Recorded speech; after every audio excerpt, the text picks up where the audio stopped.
Apalagi keutamaan berjamaah di masjid.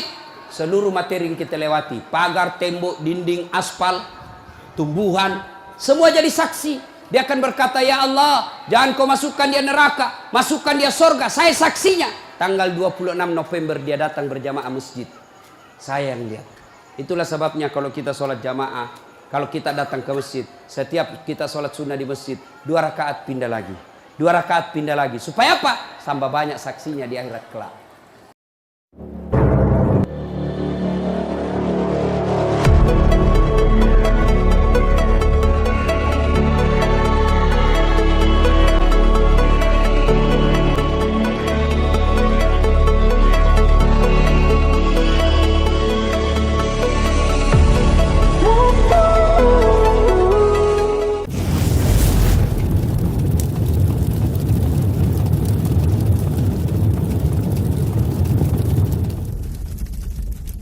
Kenapa agama diajarkan al-jannatu takhta aqdamil ummahat? Surga itu berada di bawah telapak kaki ibu. Coba itu contohnya. Digendong bersusah payah, dari tadi itu hadir, kepanasan, tidak pulang. Untuk apa? Karena mau dengar dakwah. Dan mau dengar dakwah sayang juga sama anak. Makanya adik-adik sekalian, ketika Anda durhaka sama ibumu, maka jangankan kau masuk surga, baunya surga diharamkan bagimu. Dengar ini cewek-cewek, sopan sama cowoknya, kurang ngajar sama mamaknya. Kalau mamaknya yang kasih tahu, apa sih mama tahu, itu kan dulu. Sekalinya cowoknya aja, iya deh bang, terserah abang aja deh, saya ikut, mana yang baik. Dongo. Tahu dongo? Beleng-beleng. Tahu beleng-beleng? Itulah makanya. Adik-adik sekalian, kalian mau sukses, muliakan orang tuamu. Tidak perlulah kau kursus kiri kanan. Muliakan orang tuamu, Allah yang angkat derajatmu. Itu janji Allah. Biar kau sekolah tinggi-tinggi, tapi kau tidak hargai bapakmu, kau hina orang tuamu, bisa jadi kau dapat kerja, tapi kerjaan yang kau dapat makin jauhkan kau dari agama. Bisa jadi perusahaanmu lancar, tapi perusahaanmu justru menyeret kau masuk gampang neraka. Ada orang tidak cerdas, tidak terlalu berkualitas dirinya, tapi dia muliakan orang tuanya, Allah angkat derajatnya. Maka adik-adik, muliakan orang tua, enak hidupmu. Itu tadi model anak sekolah. Kalau kita model yang sudah punya istri, bagaimana modelnya Ustadz durhakanya? Takut sama istrinya.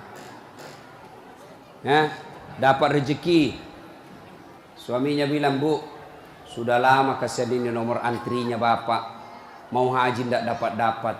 Ini ada kasihan duit, bagaimana kalau kita kasih umroh dulu ibu, bapak kita kasih umroh dulu di kampung. Apa langsung dia bilang istrinya, apa? Bapakmu terus. Apa? Mamamu terus. Langsung dia bilang suaminya, sudah bipalek, terserah kau. Ada begitu di sini? Ada. Beleng-beleng. Apa kamu takut sama istrimu? Nawamu semua dia kau ambil semua. Jangan takut sama istri, Pak. Bapak tidak bakal bahagia dalam hidupmu kalau kau lebih takut sama istrimu untuk membahagiakan orang tuamu. Nah. Makanya hidupmu susah dalam rumah tangga. Kenapa? Istrimu kurang ngajar sama ibumu. Maka bilang sama istrimu, jangan coba-coba sakiti perasaan ibu saya. Kalau kau lukai perasaan ibu saya bawa kau ke pengadilan agama, saya ceraikan kau baik-baik. Lalu saya bilang sama mamanya, cek istriku di rumah, boleh kau marah-marah sama saya, boleh kau tutup pintu, yang penting tidak kau kunci. Boleh kau lempar kepalaku, yang penting tidak kena. Satu yang tidak boleh, jangan kau pernah hina orang tuaku. Begitu kau hina orang tuaku, wabillahi taufiq wal hidayah, keluar. Begitu deh. Ada di sini takut sama istri? Jangan, Pak. Itu yang membuat ibu juga kalau mau bahagia rumah tanggamu, muliakan mertuamu. Datang mertuamu dari kampung, dari Sulawesi Selatan, hormati. Jangan baru duduk mertua dia bilang, kapan ki pulang, mak? Bawa ini, kasihan itu orang tua kalau dari kampung naik dari Parepare, turun di pelabuhan barang, bawa ayam 3 ekor. lepas di terminal 1. Nah, kejar lagi tuh. Bawa pisang, bawa beras, bawa semua dia bawa, kasihan. Padahal anaknya sudah ada kerjanya di papan, dia bawakan itu. Begitu cintanya orang tua kepada anak. Jadi wajar kalau ibu bapak kurang ajar, tidak akan mendapat berkah dalam hidup. Muliakan orang tua ya. Kalau ada yang tanya-tanya, kenapa hidupku susah selama ini? Tidak usah tanya jalan lain. Durhaka sama orang tua. Orang tuaku sudah meninggal, Ustaz. Cara berbuat baiknya. 1, doakan. Allahumma gfirli wali walidayya warhamhuma kama rabbayani. Saya heran lihat-lihat kita. Kalau tangannya ulama kita cium bagus. Bagus. Tapi pernahkah Bapak perlakukan tangannya ibu seperti itu? Pernahkah Bapak perlakukan tangannya orang tua? Saya orang lain, belum tentu saya doakan Bapak ikhlas. Doakan saya Ustaz, saya doakan tapi belum tentu saya ikhlas. Kenapa? Saya belum tahu Bapak. Tapi kalau orang tuamu yang doakan kamu, pasti ikhlas. Saya tadi kesini ibu saya telepon. Mak, telo doa nggak mau kak mak? Woi, walio doa aku nak. Saya tidak doakan diriku. Kau selalu kudoakan karena kau selalu jalan. Itu ibu. Kalau suami bu, jangan sampai ibu juga berdosa kepada orang tua gara-gara suami. Jangan sampai bapak-bapak berdosa hanya karena istri. Jangan sampai kalian yang masih kecil durhaka sama orang tuamu, maka hidupmu bakal susah. Muliakan orang tua. Doakan. Allahumma gfirli wali walidayya warhamhuma kama rabbayani shaghira. Sudah itu doa lagi, ya Allah ampuni dosanya orang tuaku kalau sudah meninggal. Terima amalnya, lipat gandakan kebaikannya, lapangkan alam kuburnya. Sudah itu saja. Ada rezeki, sedekah. Ada rezeki, sedekahkan. Saya mau terang kuburnya orang tuaku. Perbaiki sound sistemnya masjid. Terang itu kuburnya. Saya mau terang kuburnya orang tuaku. Kirim pembeli lampu. Kasih tahu panitia masjid. Mulai bulan depan saya yang bayar itu masjid lampunya. Jangan ambil uang celengan. Terang itu kuburnya orang tua. Dan demi Allah, tidak ada orang bangkrut gara-gara rajin sedekah. Ada yang bangkrut gara-gara sedekah? Mana buktinya? Makin sedekah makin kaya. Rahmat Mas'ud. Coba lihat. Orang datang itu, bos, membayar ke bos. Bos, baju sekolah bos. Bos, istriku melahirkan. Bos, terbakar anuku. Bantu. Tapi mana ada yang bangkrut kalau rajin sedekah? Tidak ada pak. Kenapa bapak ibu miskin? Karena selalu minta-minta. Berhenti minta-minta, Allah kasih kau kaya. Sedekah. Saya tidak bisa sedekah dengan duit, sedekah kau dengan tenagamu. Saya tidak bisa sedekah banyak-banyak, sedekah dengan apa? Lihat itu masjid. Oh, sudah kotor anunya. Apa namanya itu? Kudunya. Putih bukan, coklat bukan, hitam bukan, dikat diam nih. Sudah, bawa masjid satu kudu. Itu sedekah. Oh, masjid antara masjid dengan toilet jauh. Sedekah dengan sandal swallow. Nah curi orang, tidak ada urusan. Itu sedekah. Kita lihat karpet, sudah jelek, sedekah dengan karpet. Insya Allah banyak pahala. Hari Jumat kita kirim air botol gelas ke sana, air gelas ke sana. Orang minum itu sedekah. Saya cuma bisa nasi bungkus 10 saya sumbang hari Jumat, itu sedekah. Allah tidak lihat banyaknya. Yang penting ikhlas banyak daripada sedikit tidak ikhlas. Sedekah. Serius. Sudah sedikit tidak ikhlas lagi. Mending banyak ikhlas. Iya toh? Panasnya di. Nggak bisa konsentrasi sejenak. Lewat-lewat ketawa itu kak bos. Nah ibu bapak.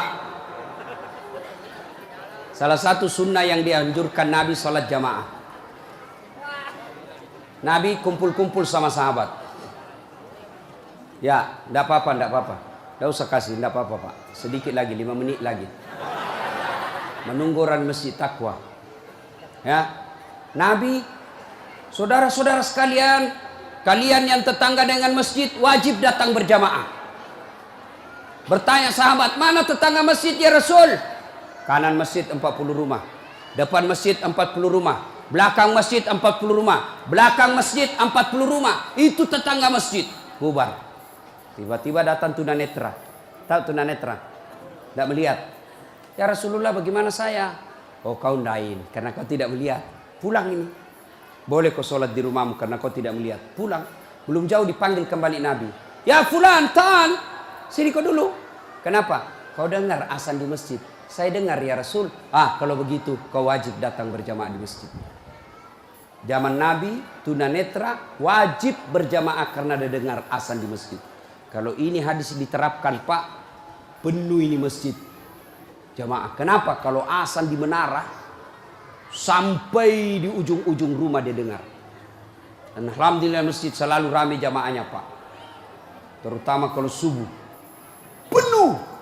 Sampai di luar. Tidak ada di dalam. Yang di dalam orang tua sudah pensiun. Kentara itu kalau subuh orang tua Pak. Bau minyak gosok baru kita masuk pintu. Minyak angin, minyak gosok, cap tawon. Tidak ada Bulgari. Orang tua semua di dalam masjid. Kenapa orang malas ke masjid? Satu, karena dia tidak lihat pahalanya. Coba kalau Pak Rahmat Mas'ud umumkan. Siapa yang datang sholat berjamaah subuh, dapat beras 50 kilo, pembeli pulsa 200.000. Jam 5 sholat subuh, jam 10 malam sudah pesan masjid. Sampai di luar.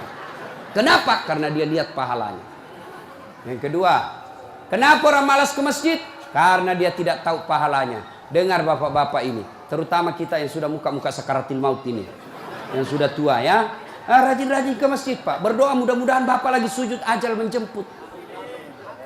Apa keutamaan berjamaah di masjid? Satu. Kalau hujan, basah baju, atau kena debu melengket di badan, ke masjid.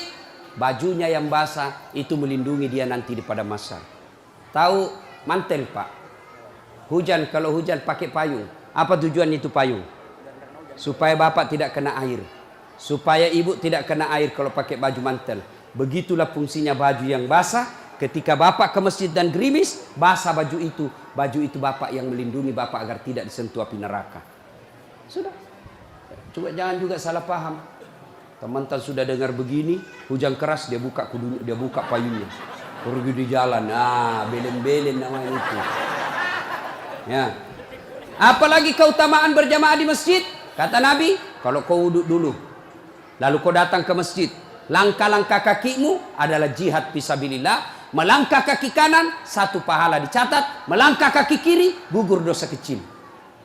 Jadi kalau 300 rumah masjid, dari rumah tak dari masjid, 300 meter, kali 2, 600 meter. Berapa langkah kaki itu bapak dapat? Apalagi kalau bapak jalan begini. Berapa langkah kaki itu? Iya toh. Apalagi kalau bapak keliling-keliling dulu ke kampung baru. Sampai di sini selesai orang sholat dong. Apalagi keutamaan berjamaah di masjid. Seluruh materi yang kita lewati, pagar, tembok, dinding, aspal, tumbuhan, semua jadi saksi. Dia akan berkata, ya Allah, jangan kau masukkan dia neraka, masukkan dia surga. Saya saksinya. Tanggal 26 November dia datang berjamaah masjid. Saya yang lihat. Itulah sebabnya kalau kita sholat jamaah, kalau kita datang ke masjid, setiap kita sholat sunnah di masjid, 2 rakaat pindah lagi. 2 rakaat pindah lagi. Supaya apa? Tambah banyak saksinya di akhirat kelak.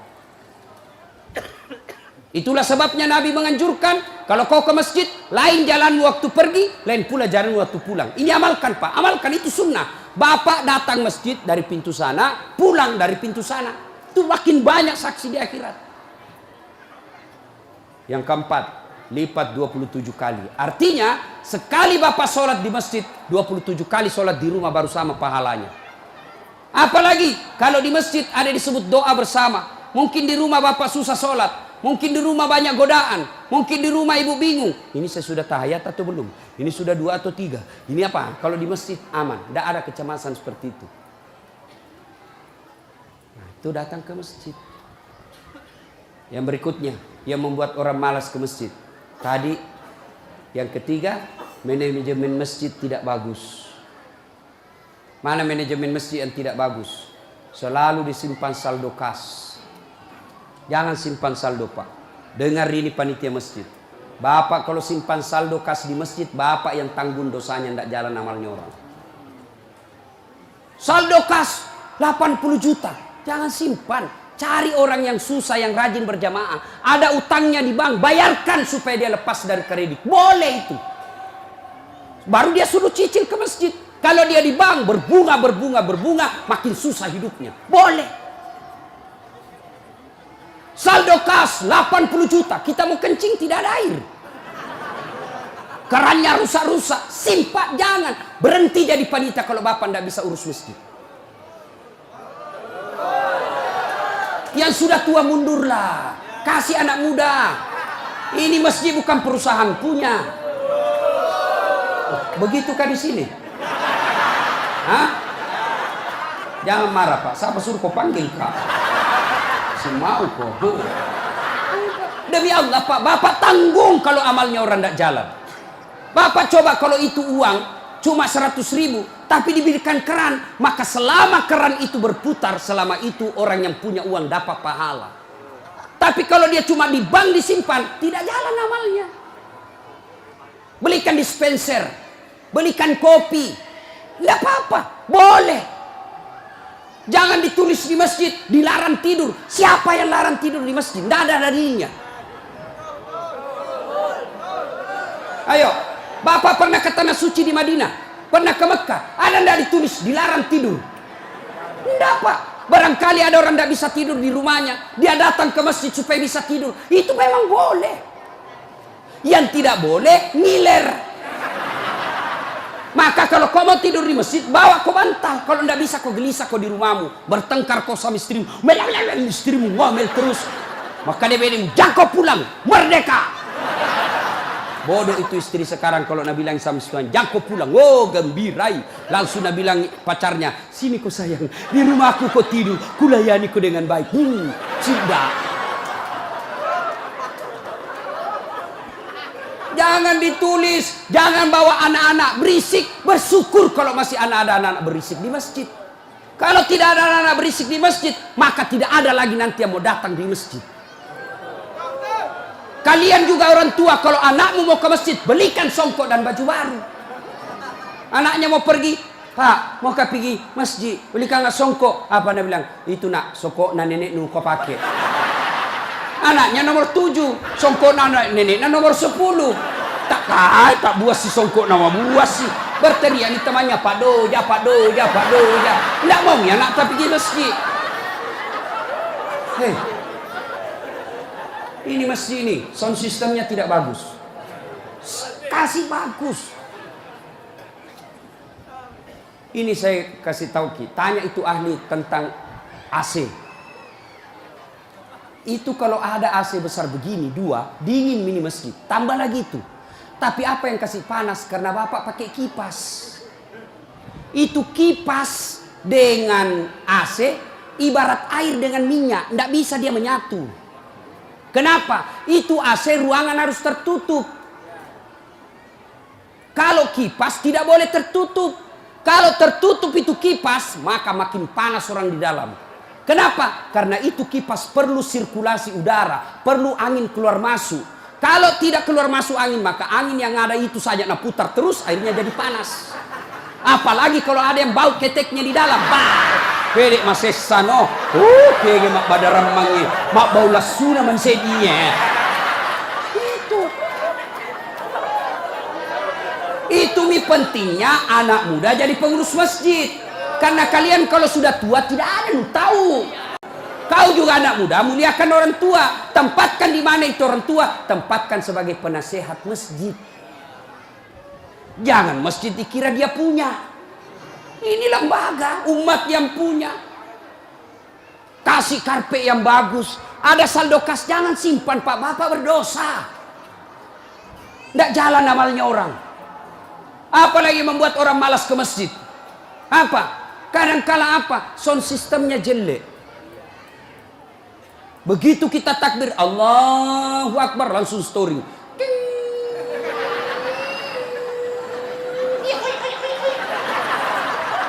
Mau ki perbaiki, sudah maki takbir, terpaksa si tangan ki.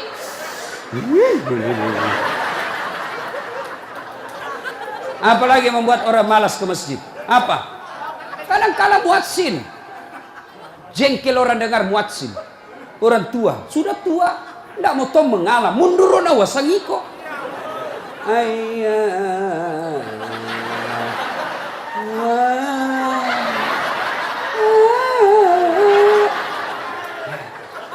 Namun dari iya siro tomato, iya siro. Coba. Iya. Apalah yang membuat orang malas ke masjid? Kadang-kala penceramah. Kita di rumah sudah bertengkar istri. Di kantor mumet pikiran. Kita datanglah ke masjid dengar ceramah. Mudah-mudahan kita dapat pencerahan. Ini bukan pencerahan, nak kasih takut kita terus. Dibakar pantatmu. Ditusuk. Udah bilang tak boleh.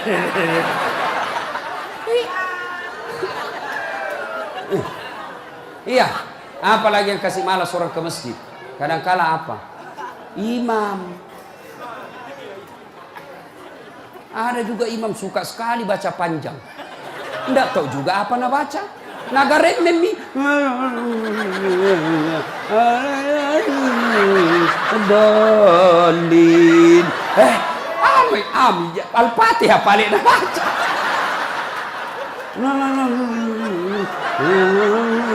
Dalin. Malam petoni ndak jelas. Makanya kata Nabi, kalau kau jadi imam, dengar ini Pak Imam. 1, baca kau yang ringkas. Kenapa? Karena jamaah kita di belakang macam-macam. Ada yang sudah tua tidak bisa lama berdiri. Ada anak muda yang baru datang, tidak senang yang lama-lama. Pulang di masjid, enak sembahyang di masjid. Ampun Ma Ustaz. Kenapa? Dia bilang itu masjid aliran sesat. Kenapa aliran sesat? Dari sembahyang subuh 3 rakaat. Bukan 3 rakaat, sujud tilawah nama itu dong. Makanya tuh imam sebelum kau takbir jelaskan dulu jamaahmu. Adik-adik, ini kita sujud tilawah. Sunnah malam Jumat membaca surah As-Sajdah. Pada rakaat kesekian kita harus sujud. Ini bukan 3 rakaat, tapi karena Allah perintah ayat itu dibaca sujud. Jelaskan. Yang sunnah, aliran apa ini? Kenapa 3 rakaat? Enggak, kau yang dongo.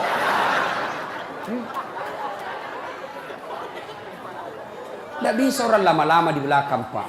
Mungkin ada orang termati yang ya karena dia tobat usia senja, tidak bisa lama kasih berdiri. Batena musessa, nak naik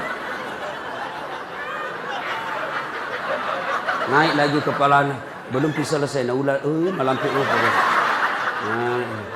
jatuh lagi, naik ulah lagi. Ada barangkali di dalam jamaah Satpol PP yang pakai sepatu baru, lama ku baca, nah lupa simpan baik-baik sepatunya, pasti dia hilang di sepatu. Bapak imam sesat, maka pasti dia tidak khusyuk. Ada barangkali juga ibu-ibu yang sekali kentut sudah makan pete.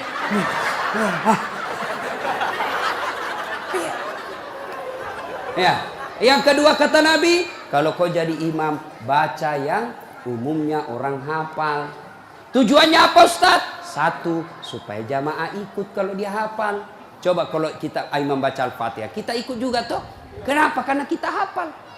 Tapi coba imam membaca surah Al-Baqarah ayat 10 sampai 120. Nah, imam sibuk dengan bacanya, kita sibuk dengan hayalan tak. Mau ikut, tidak dihafal. Mau ruku, belum ruku, terpaksa dibaca semua pengumuman masjid. Keadaan keuangan masjid, saldo kas pengeluaran, sumbangan dari haji, dibaca semua. Belum selesai ini sudah dibaca satu palampang ini, satu ini dibaca lagi Persatuan Guru Republik Indonesia. Belum selesai imam dibaca lagi bajunya tim sukses Rahmat Masud, calon wali kota Balikpapan. Semua Pak dibaca.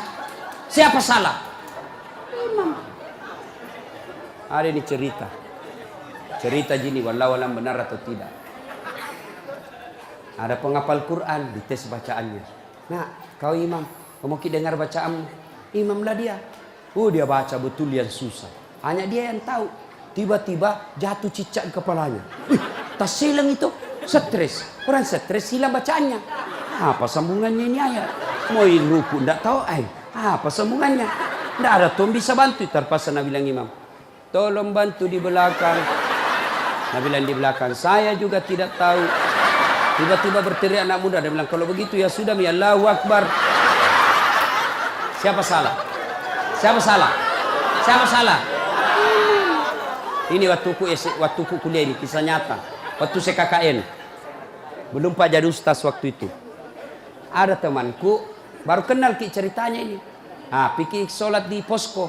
Dia pakai gamis. Baju baju ustaz sih. Bilang, alumni pesantren ini. Saya imam. Dialah imam. Al-Fatihah lancar. Begitu dia baca Al-Kafirun, aku bilang, macam apa? Macam apa ini? Wala antum abiduna ma'abud. Wala ana abidum ma'abattum. Wala antum abiduna ma'abud. Wala ana abidum wala antum abid. Wala ana. Jengkel temanku yang anak fakultas sastra. Langsung teriak. Nabi bilang, "Oi, kenapa itu tak putar-putar tidak mau sampai?" Nabi bilang, "Ini imam, ilmi juga kupikir." Kacau salat. Siapa salah? Siapa salah? Imam. Ini waktu ku SD di kampung, sembahyang asar. Sujud Pak Imam lama sekali. Apa ini imam lama sekali sujud? Tiba-tiba ada temanku nangkat kepalanya, sembahyang asar tuh. Langsung, enggak ada imam. Ternyata imam keluar dari pintu samping. Kacau sholat bubar, enggak ada imam. Selesai sholat ditanya, "Pak Imam, kenapa kau tinggalkan saf?" Nabi bilang, "Kentut kanan." Pak Imam, lain kali kalau Bapak Imam kentut, kasih bangun ki dulu supaya dilihat kau pergi. Nabi bilang, "Ku sengaja nak, karena malu kak kau lihat." Kacau sholat. Siapa salah? Siapa salah? Imam. Makanya agama mengajarkan dalam fikih sholat jamaah, hati-hati milih imam. Makmum siapa saja boleh jadi makmum. Mulai orang gila sampai orang sadar boleh jadi makmum. Mulai orang dewasa sampai belum balik boleh jadi makmum. Mulai orang cerdas sampai orang blow on boleh jadi makmum. Imam tidak boleh. Hati-hati. Kenapa? Salah imam, kacau sapi. Maka hati-hati.